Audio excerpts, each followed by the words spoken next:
Good morning, good evening, good afternoon, wherever you're listening from. We note that there are many time zones in the United States and also around the world. And I'll be talking to a very important guest this afternoon, this morning, this evening.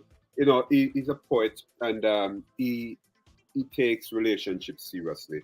We'll be talking about his passion for relationship and poetry as well, and how it helped to guide his life. And one thing I'm gonna ask him about is his life in Chicago. Growing up in Chicago, we understand the intricacies in Chicago, the culture in Chicago. We're gonna talk more about that with my guest this afternoon, this morning, this evening. Let me let my guest in to the studio. Hey, Davis, how you doing? You good? How you doing today? I'm good. I'm good. It's awesome. Yeah, Thanks for having me here. no problem. Thanks for coming on Canyouth Exploration, your topic in a podcast. First of all, who are you? Talk to me about who you are. I am Mr. Yellow, the poet. I am actually the CEO of YTP Entertainment. I started YTP Entertainment back in 2010, and I've been performing my poetry through that platform ever since. I've added on my podcast and added on helping people with their relationships. So Cool, cool, it's cool. an honor and I love it. Yes, yes, yes. I really love what you're doing, and it's important because we're going to be talking about a number of things that relate to relationship. But tell me about your childhood.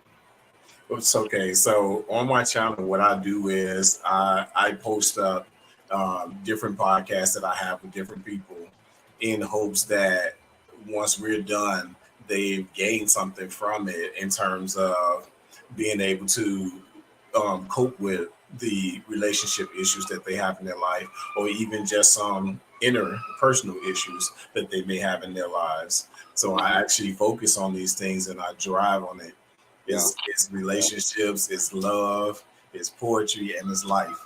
You gotta yeah. have them all. It's about empowerment. It's about inspiring others. Yes, Yeah, yes, yeah, yeah. indeed, I yes, got you. I indeed. got you. And Canyouth Exploration speaks to that as well. That's what I do here.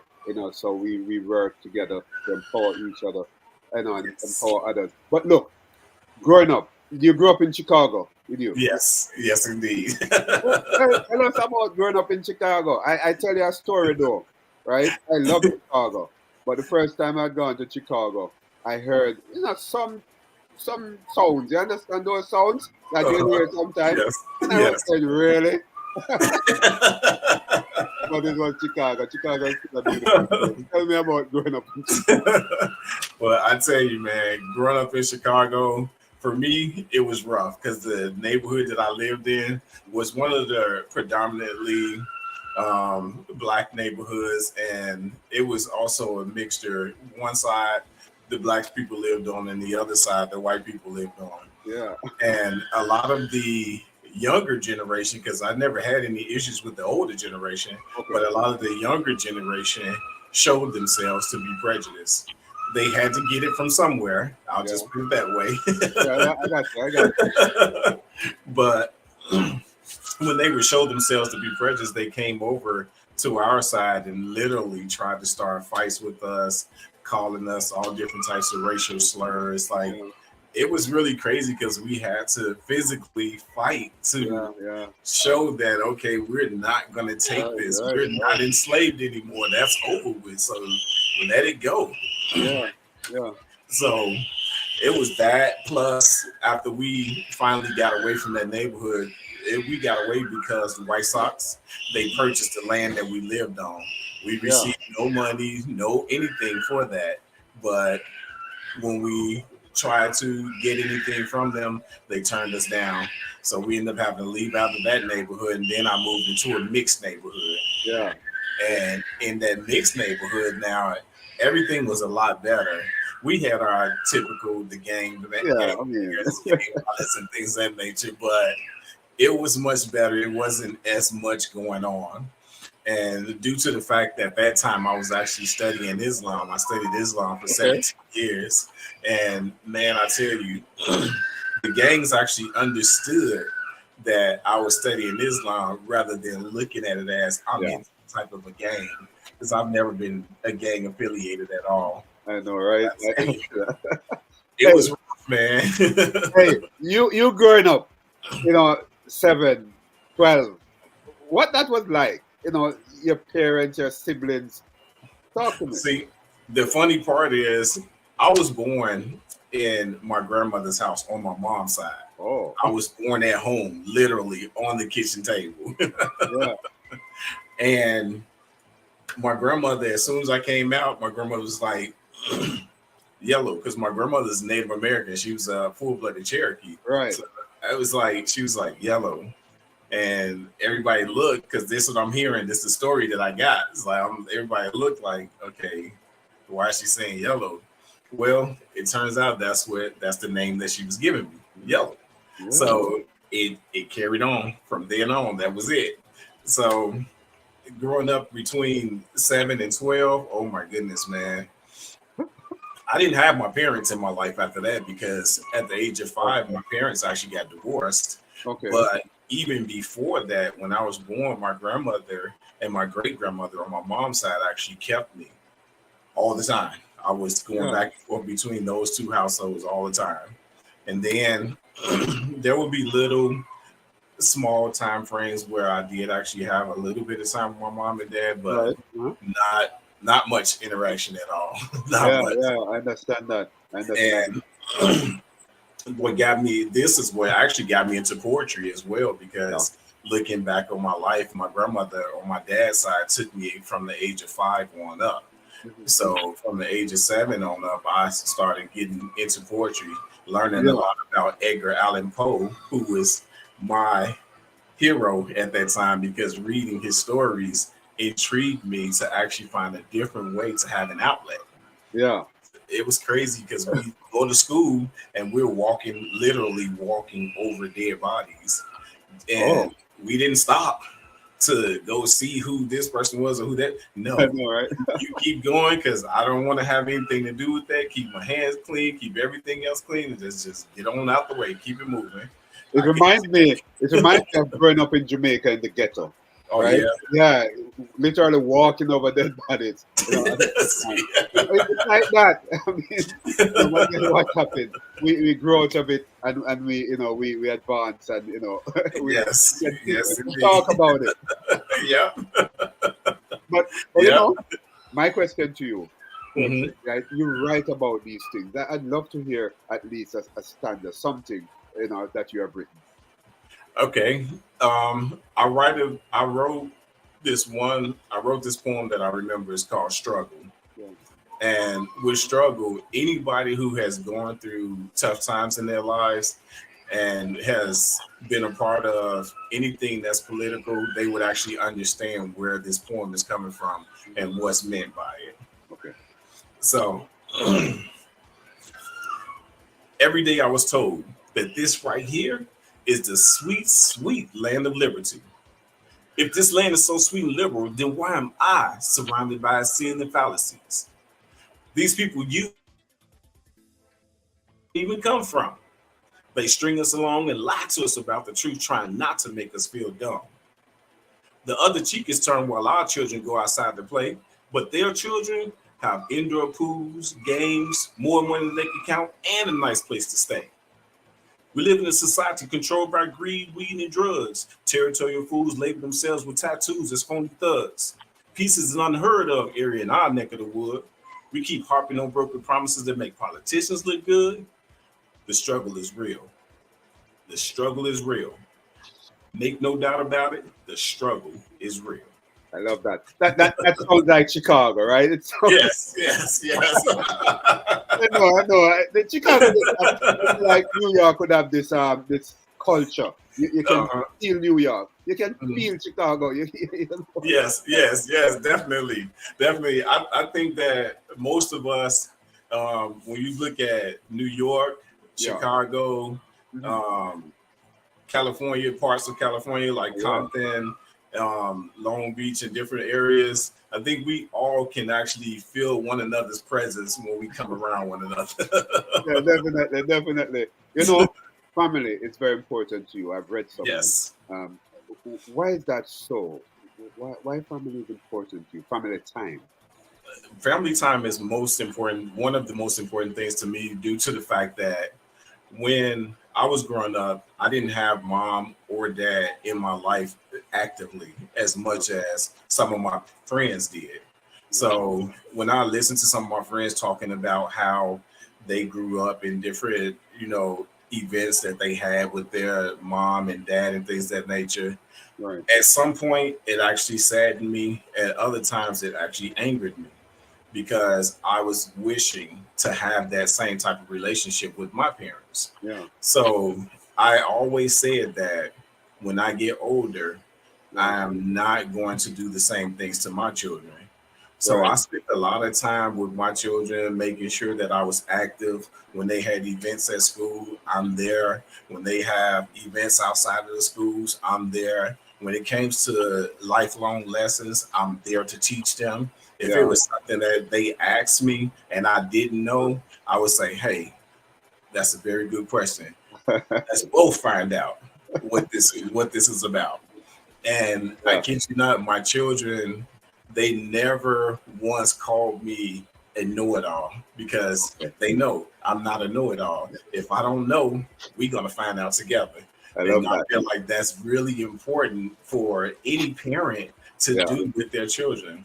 Uh-huh. Now, one of the things that my daughter just told me about a week ago, she said, Dad, I love the way you raised us because you didn't boss us around Yeah. and just try to make us do everything that you did or try to make us follow in your footsteps. You allowed us to say, hey, this is what I want to do. And you like, okay, well, go ahead, try that, see how it works out, and let me know if you need any guidance. And if you seen us going in the wrong direction, you would say, hey, I Pull it don't up. think that's a good idea because Yeah. this, my experience with that type of event is this, and I will break it down to them. And my children, to this day, they are extremely happy for Yeah. that. Tell me about your family. Tell me, children. So I have 6 children. I Okay. have 5 boys and 1 girl. Oh, on the princess. And my children, they actually ranging from 13 to 32. My oldest son is 32 years old. Okay. So my oldest, he's actually doing mechanics, and he's also a truck driver. And Right. then my other son up under him, he's actually a barber. So he's actually Cool. working as a barber. My other son up under him, he's just working, trying to figure out what he wants to do with his life. Yeah. Yeah. And my other son up under him, we just got him out of a tough situation. So Okay. now he's rebuilding himself. Yeah. Yeah. And then I have my daughter. She's working with Tesla, and she's doing Okay. great. She's growing with the company. They Oh, love her out yeah. there. I mean, it's awesome how much they love her. And she's getting ready Yeah. to pursue a career of actually being a nail technician. So she wants to have her own shop and everything. And I'm Oh, just yeah. taking her through the steps as far as management is concerned, and teaching her how Yeah. to do management and how to be fair to everybody. And Yeah. then my 13-year-old, he's just a computer fanatic. He likes to sit on the computer all the time. So we don't have any trouble out of him because he's not doing anything. I think that's the time now, right? That's what the 13-year-old will do, right? I have one Yes. here as well.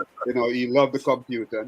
That's what they will do. That's crazy though. So Oh, you talk about family time and so on. How do you get that 13-year-old to move away from the computer a while to understand that, hey, don't mind, it's a big-minded thing. Talk to me. Well, as crazy as it may seem, I just tell him, look, we need to actually spend time as a family. Yeah. You can't spend all of your life on the computer.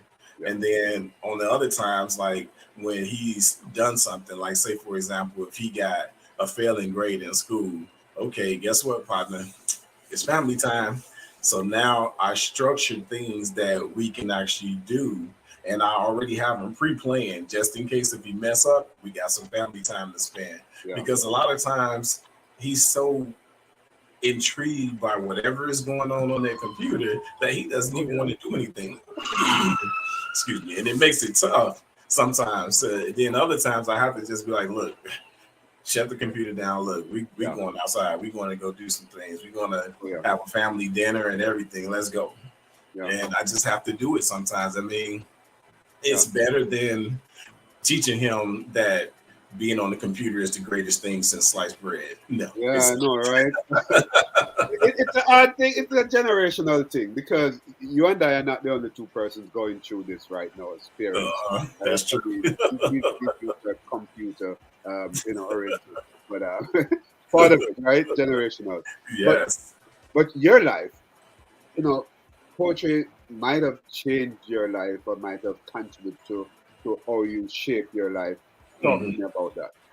So my first start is the most intriguing one because remember I told you I started studying Edgar Allan Poe. Right. I came up with my own poem in 8th grade. It was I don't remember exactly what it was, but I do remember it was a poem about some form of making changes throughout life. And my teacher, I RIP to Mr. Donald Abernathy, because I kid you not, that man was one powerful, very motivational, very inspirational man. He really was. And he told me, he said, hey, I like that poem because I recited it to him. And he was like, we got we got an event coming up in the auditorium. And I was like, okay, yeah, I remember that. He was like, okay. And he didn't say anything else, right? So next thing you know, we get to the event and he's like, all right, so we got Mr. Yehloe who's going to actually recite a poem that he wrote. And I'm like, what? Are you serious? Never been on stage before now. Never. Right. And I'm like, what? Are you serious? And he was like, yeah, come on, man. Come on. Let's everybody hear this poem. It's like, it's a beautiful poem, by the way. Yeah. You all would really be inspired by it. For such a young man. You'd be inspired because it's different how this young man was thinking at his age. And I was like, seriously? Like, are you serious right now? The wrong young man, right? Yes. Yeah. So I get on the stage, I recite the poem, and I got my first standing ovation. Like, everybody was like, oh, wow, that was really powerful. You are such a bright young man. And I'm just like, my heart still like racing, like in the world that I just do. It scared the heck out of me, but it also inspired me to do it more often. Yeah. And one of the things that really helped me out a little bit later as I got a little older was I met with Charlie Wilson. I was 7 years old and I met with Charlie Wilson. So when I got to meet with Charlie Wilson spent a lot of time with me during this time. And he talked to me about things that would be good for life and things of that nature. He also had his drummer to teach me how to play the drums. Yeah. So much fun. And as I got older, I started actually performing in different events, different venues, and it just became a habit. I started performing in different cities and states and different events, and it just totally changed my perception on what message I had for the world.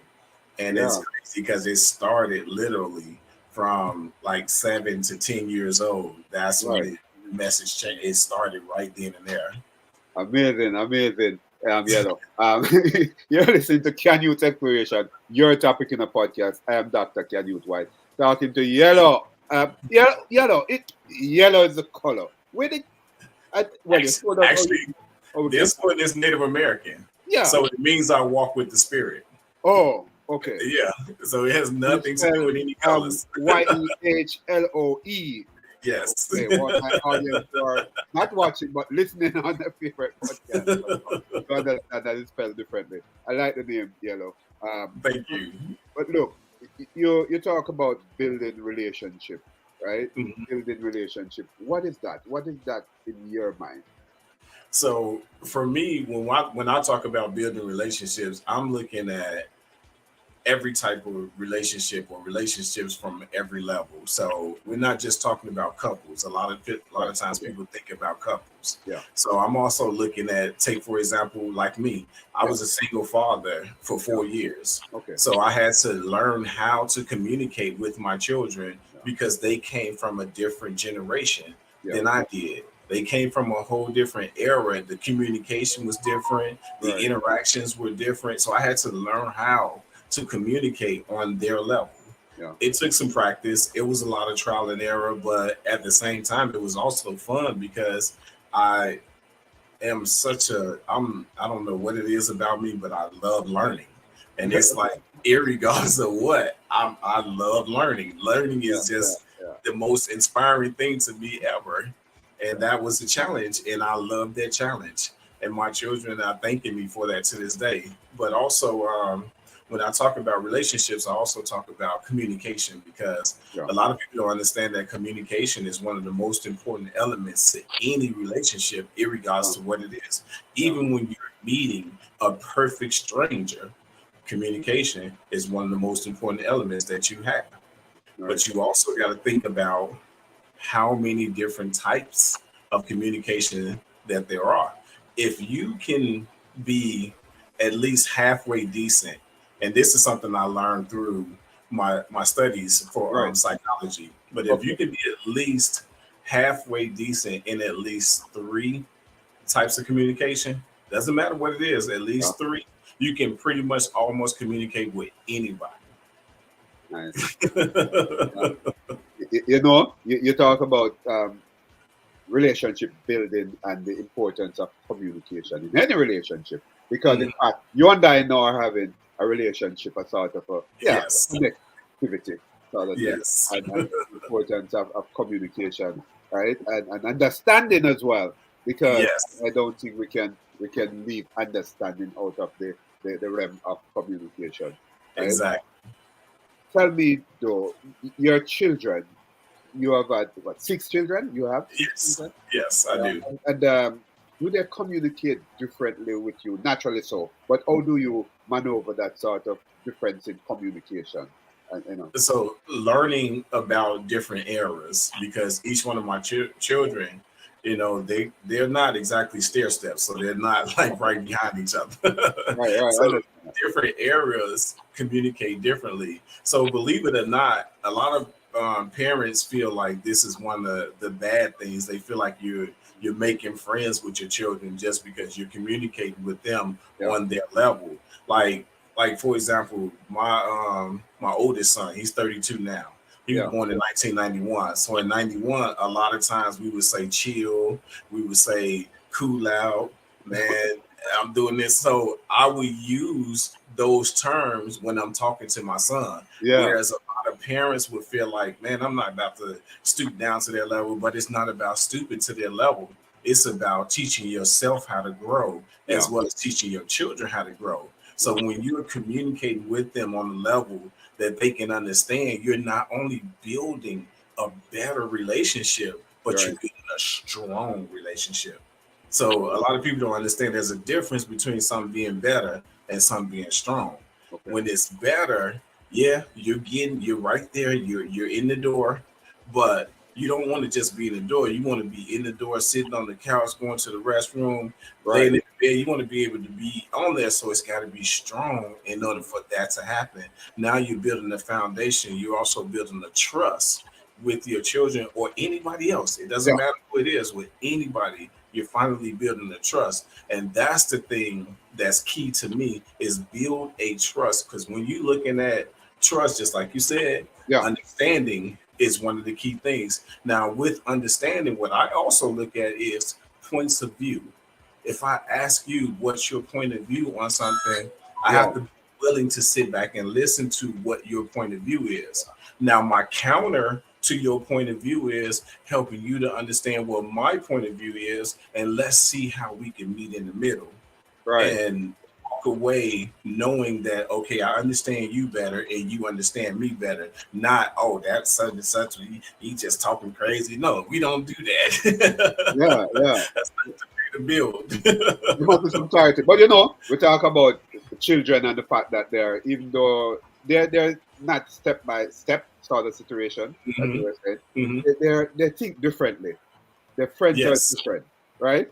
Yes. But in terms of men and women, we know that they're wired differently, right? You study Yes. psychology Yes. in Mm-hmm. psychology. What? How can they actually learn to communicate? Mm-hmm. Effectively, men and women. So one of the key things, and I'm glad you said that because that's also very important. One of the key things is understanding one of the key things for males. We need to understand silent communication. A lot Okay. of men do not understand silent communication. I mean, and when I say that, let me give you an example. Yeah. Like, let's say, for example, you did something Right. and you don't know exactly what you did, but your wife is just looking at you like, Yeah. Yeah. really? You just did it. But a lot of males tend to ignore those Yeah. expressions, those signs, Yeah. instead of walking up to her and stepping to her correctly and saying, "Hey, baby, I noticed that you're looking at me strange, but I don't Okay. understand what's going on. Can you please help me to understand what's going on?" And I know sometimes they get a little flip, they Yeah. talk crazy, but don't get irate with them. Listen, hear Yeah. what they're talking about. Because one of the things that a lot of males don't understand is a woman is telling you how to solve the problem that she has right at that moment. But if we don't listen, we don't know that that's what she's telling you. You just think that she's yeah, and that's not the case. It's Okay. not the case. She's telling you how she may be loud, she may be a little belligerent, she may be saying things that you don't want to hear, but listen to the message. Yeah. Don't focus on the things that you feel like is hurting your feelings or feel like she's trying to hurt your feelings. No, 9 out of 10 women in this world, and this is statistics, you can look it Yeah. up, they are not trying to hurt you. They are more so trying to help you so that they can keep this relationship going because they get tired of jumping from Yeah. one relationship to the next one. But we miss the message sometimes. Mm-hmm. We as men Yes. miss the message sometimes. Why? Mm-hmm. We listen, but we tend to miss the message. Mm-hmm. What's going It's, on there? it's a lack of focus. It's a Yeah. lack of focus. And then you think about it. And I'm pretty sure you can relate to this. Oh Think yeah. about this. When we were growing up, anytime there was a sign of trouble, what was one of the first things that you did anytime there was a sign of trouble? I, Walk away. oh We yeah. walk away. Well. Sometimes you walk away, right? There's some Mhm. people walk away. Sometimes you'd want to either stay or move towards the trouble. I mean, Yeah, I'm from the ghetto. yeah, exactly. Yeah. Yeah. But But I understand. even though we're moving towards it, we're still only Yeah. partially listening Yeah. to what's going on. So technically, we kind of like program ourselves to stay that way.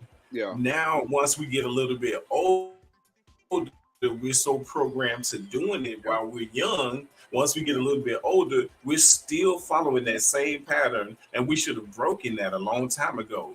But we have to be mindful that everybody is not taught the same too. Yeah. So that's another factor.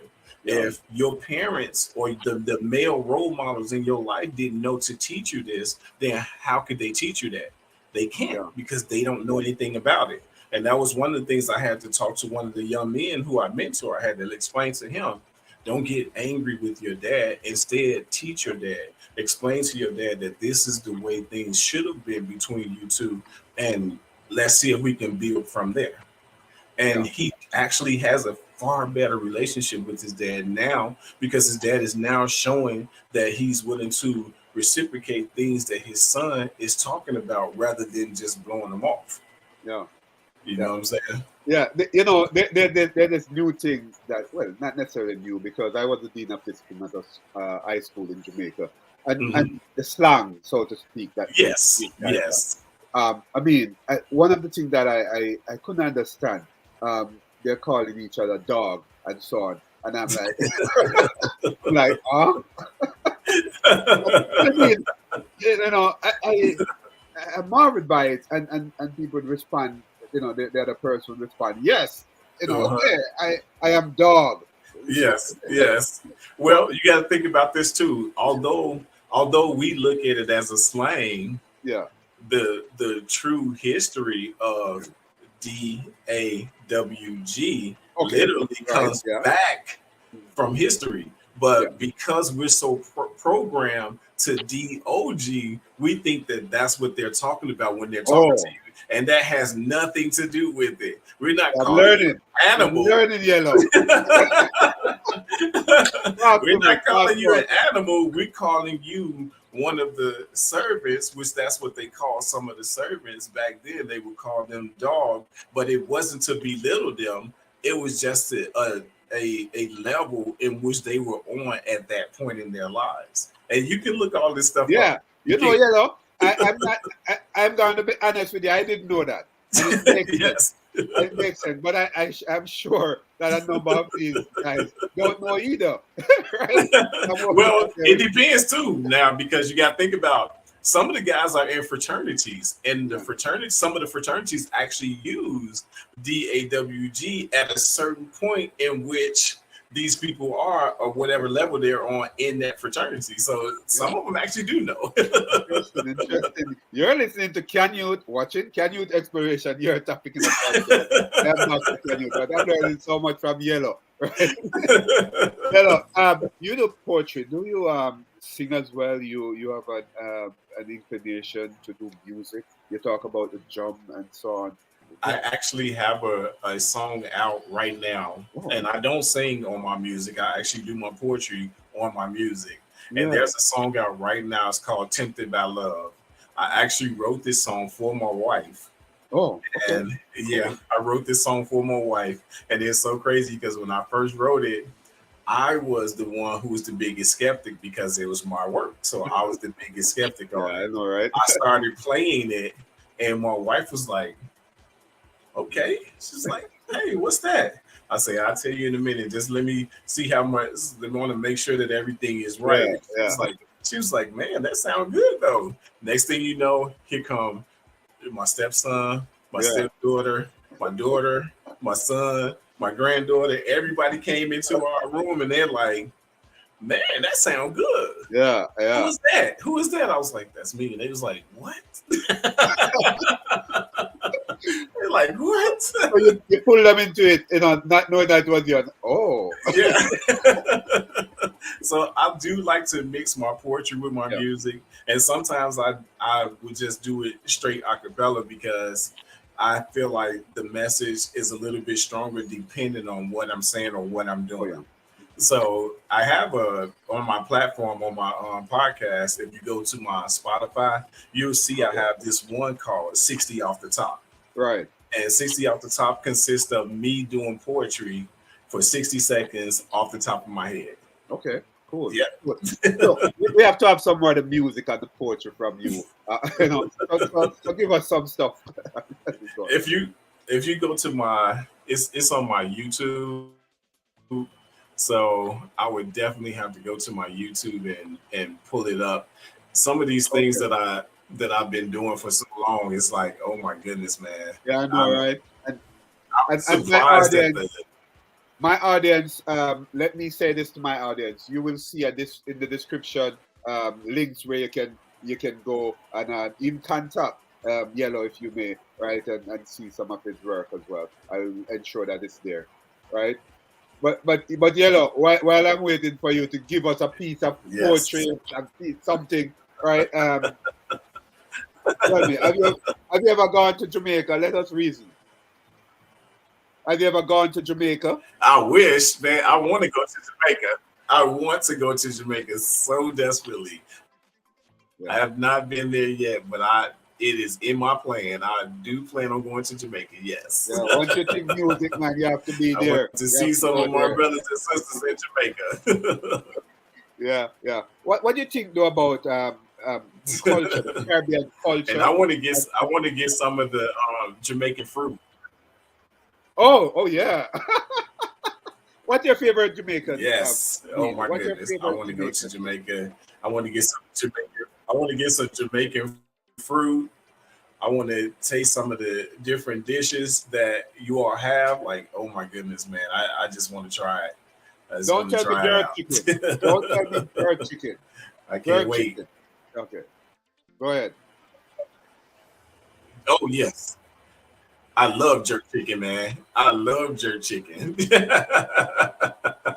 I love jerk chicken. We have a place out here in because I'm in Texas now, but we have a Okay. place out Yeah. here, and oh my goodness, the jerk chicken is so good. It is so good. And these people are literally from Jamaica that's making the Oh yeah. jerk chicken. Right, So right, right, I'm right. pretty sure it's authentic. I mean, it seems like the Jamaican restaurant, the best seller is jerk chicken.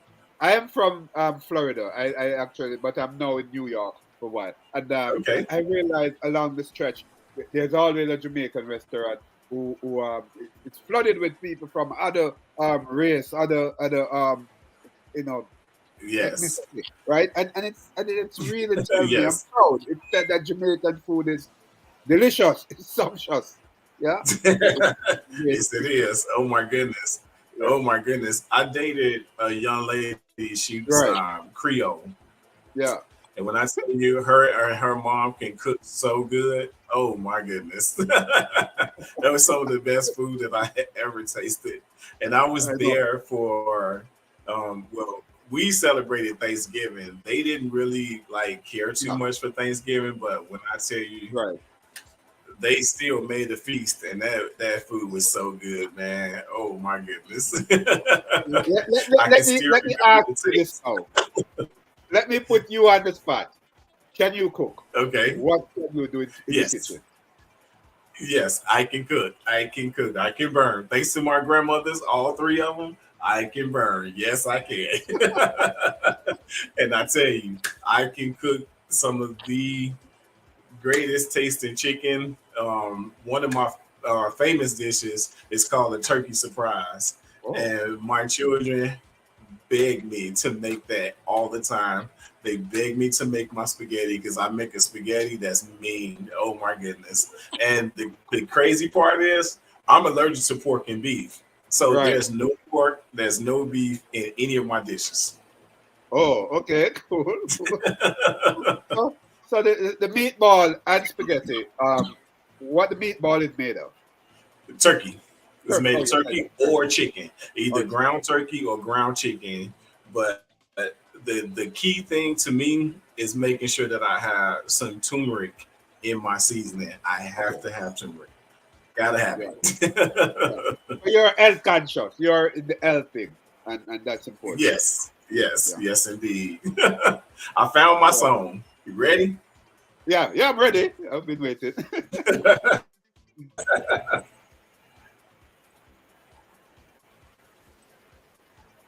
So Yellow is going to give you a truck, right? He's going to, make you feel good. Musical Yellow. Go ahead, Yellow. Can you hear it? Can you hear it? Go Yellow. It's not coming up.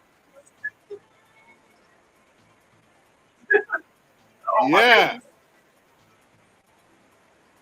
Can you hear it? Where? That's a little.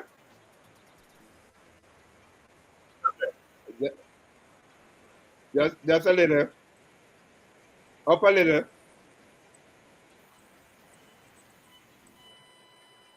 Oh, hold Yeah. on. Yeah. We're in a little Yellow. But you're gonna have to put words to that because people listening around the world. Yeah.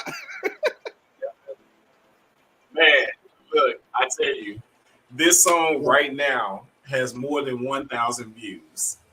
So Wow. people are definitely listening to it. Yeah. And it's got more than 40 hours of watch time. So people are definitely listening to it. It's on 25 different platforms. And we're going to lead them there because more people will be listening to it after listening to you and this. But look, we want to be able to buy that, to purchase that. Is it purchase ever, so to speak?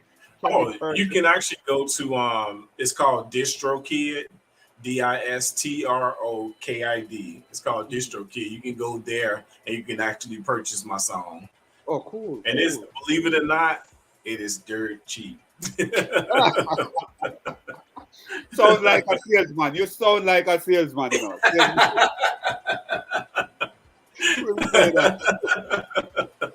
I did a little bit of sales back in the day. Okay, that's cool. That's cool. You know, one of the things I am tempted to ask you, though, and I'm going to ask you, you know, is that you talk about your children and the fact that your youngest child, how old is your youngest child? 13. 13. And your Mhm. oldest child? 32. Okay. You start very young. Yeah. Yeah, Yeah. yeah, that's one of the questions I like to ask. Yeah. So it's ironic because I was the same age as my dad when Yeah. I was born, Okay. and my girlfriend was the same age as my mom when my first son was born, and I'm their first son. Was this a plan or it just happened?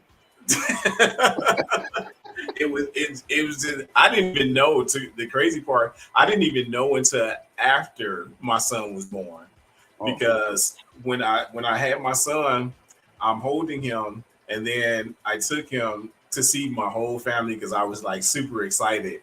And I even took him around my mom. I let my mom see him, and my mom was like, she was like, "You're 19." She's like, "How old is his mama?" I say, "She's 17." And she was like, "You know, your dad was 19 and I was 17 when we had okay. you." I was like, "No, I did not know that." I had no clue. No, no, I know you talk about grandchildren.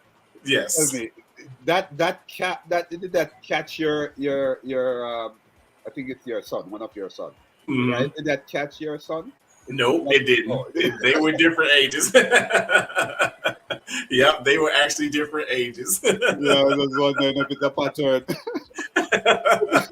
Now that would have been ironic, big I tell you, time. right? Yeah, but you know, growing up in Jamaica, I realized this thing about teenage pregnancy, right? You Hmm. understand the concept and so on, and the perhaps the challenges when a child would come home, a teenager would go home and say, "Mommy, a female, I'm pregnant." You know, I know from my mother that child will be beaten. Hey, how you do that? Right? But so teenagers become scared when they do sexual thing and become pregnant, female, right? Um, Hmm. how about being scared? Were you scared at that age? I mean, I'm hoping it's not too personal, but No, no, you're fine. You're yeah, fine. right. Were you scared at that age? So for me, I was more afraid of failure. Okay. That's what I was afraid of. I was more afraid of failure more so than, because like I said, I wasn't raised by my parents, so I really didn't have that Yeah, particular guidance that some of my friends had. yeah, But a lot of their parents did actually instill fear in them. If you get a child at a young age, and I'm gonna do this to you, or yeah, I'm gonna do that to you. But 9 out of 10, none of those things ever happened to them. yeah, And for me, my thing was I wanted to be able to be that father that provided for his yeah, child more than what I was provided for when I was growing up. yeah, Because I didn't get a chance to really celebrate like holidays, and I'm not a firm believer of holidays or anything like that. But I didn't get a chance to celebrate those things. I didn't get like all those gifts and stuff that everybody else got. yeah, It yeah, it, it just wasn't that type of party for me.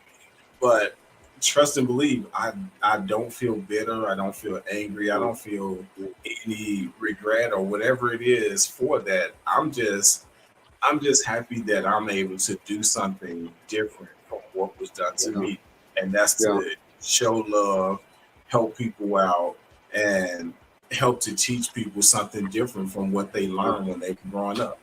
yeah. You know, we are two black men, and we are podcasters, and we're achievers in our own way, Yes. right? And I tell you this: I grew up in the ghetto. I grew up in the inner city in Jamaica, and now I have a doctorate, but I also have 3 master's degree, and I've been doing well academically and putting myself together. I'm saying all of this to have you talk to the the black youth. Let me say that in the Yes. community now who are having challenges in terms of poverty and not Naguan concepts, right? Yes, And yes. even the man, not only the youth, the man who 35, 40 say, hey, I'm a black man, not Naguan. It doesn't make sense. Nothing going on. Right? It Exactly. doesn't make sense. It doesn't make sense. I even try. Talk to these people. So the one of the key things is this: we have to lose the mindset that just because I live in a poor society or poor neighborhood or I'm a part of a poor family, we have to lose the concept that I would never be anything or I can't get anything or I can't do anything. We have to lose all of those concepts because I grew up in a hood. I mean, it was crazy gunshots, constant fighting, gang violence, people getting robbed, stabbed, and killed. I grew up in pretty much and my grandmother didn't have a lot to offer me. Not only was she, of age where she couldn't really do a lot for me or with me, but she didn't have a lot of money to offer me so that I would be able to go out and have fun and go to all these different events that a lot of my friends went to. Yeah. But I tell you this, when you get out of that mindset and realize that this right here is the first stage to your learning. Because when you start turning everything around that's happening to you, meaning, let's say, for example, you go outside and you see gang violence, instead of running to it, turn around, walk away from that, and go find you something else to do, or stop hanging in your neighborhood for a little while. Go somewhere different. Go to a family's house. Go to a friend's house and do something different. That way, you can start getting in the mindset that, hey, I can do something. I can do something different. Then, as soon as that opportunity knocks, because the opportunity always knocks, you Yeah, just gotta yeah, pay attention. You gotta pay attention when that opportunity knocks for you to do something better, like take for example that coach, that yeah, basketball coach, because I was on the basketball team too. yeah, When that basketball coach say, "Hey, man, you want to play for this team?" Yes, I sure do. What are we going to be doing while I'm playing? yeah, That was my opportunity to travel. That's my opportunity to get up out of the neighborhood. That's my opportunity to go play basketball somewhere else and able to see other people, to get the challenges with other people. So yeah, please, by all means, don't tell me you can't do anything, because you can. You can. Take the time out, and I'll tell you one of the most helpful processes that anybody in this world can utilize, and that's writing. If you're having issues and you feel like you don't have anybody that you can talk to, sit down and write those issues out. Go back and read those issues. Turn those issues into problems, because one of the things you need to understand, there's a difference between issues and there's a difference between problems. When you have an issue, it's ongoing. Why is it ongoing? It's ongoing because you didn't turn it into a problem where you can solve that and move on to the next phase in your life. And those are the things that we have to do. yeah. That sounds good, Yellow. And the final question, I'm gonna put something to you and ask your opinion on it before we wrap up. Look, when I was doing my master's in psychology, I had was to do a research in the community. Well, I choose my topic, and the topic that it wasn't a thesis; it was just a simple research, during the course of the study. And I went into the community because the inner city, because I was studying why men refuse to engage or pursue higher education, right? Inner city men.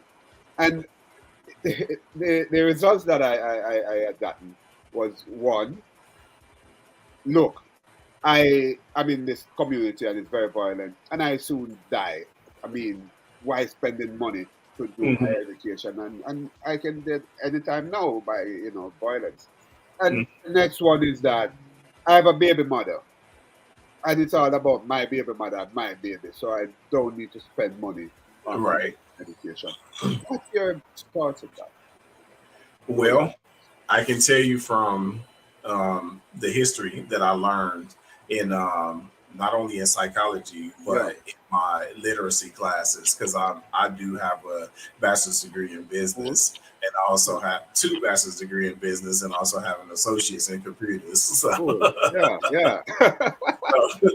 One of the things that I learned in my literacy class is that the concept of education, when it comes to men in general, educating themselves, a lot of times we take the context of education out of context. Okay. Because every day we're actually learning things, and we're learning things at a pace that we are comfortable with. Now, once we start going to school, a lot of us are not comfortable with that pace of learning because everything is timed. It's about timing at that point. Yeah. So they're used to that old ancient way of learning where when something comes across your path in life, you start taking that and doing whatever you can with that, or whatever you think is right or wrong with that. And you assess that situation to the best of your ability without trying to take it a step further to learn something different about it or learn something more about it. And we get so stuck. It's like we don't realize that you have to manifest to another level. You have to. And and then it becomes fear. Once we get in school, it becomes fear. Now I feel like I have to compete with everybody else. I have to keep up with everybody else before I can actually go to the next level. And it becomes fear. A lot of people are afraid of competition, and learning can be competitive at times. Definitely. hey, that's super Yehloe. You know, and you know, here we are, two educated black men having a discussion and trying to empower not only other black men, but everybody. Whatever color, whatever race you are from, we care about you, and we want to ensure that you're empowered. Hey, Yehloe, it's nice to meet you, man. It's a pleasure, my friend. Definitely. Yeah. Dr. White, I greatly appreciate this, man. No doubt. Thank you so much. Thank you. And thanks for coming. Bye-bye. Bye-bye. So that was Yehloe. You heard him. You know, he had so much to say, and many of you will be inspired by what he have said and his journey through Chicago and to where he's at now. And you listen to us, two black men talking to encourage you, no matter where you're from, what race you belong to. But guess what happened? We're human beings who need to love each other. Love is important. Communication is important. You heard me talk about that. Understanding is important. And we want to achieve together. We want to be shining light in society, wherever society you are, in America, in the Caribbean, wherever. We want to strive and be able to contribute to society as human beings. Thanks for listening. Thanks for watching Canyouth Exploration, your top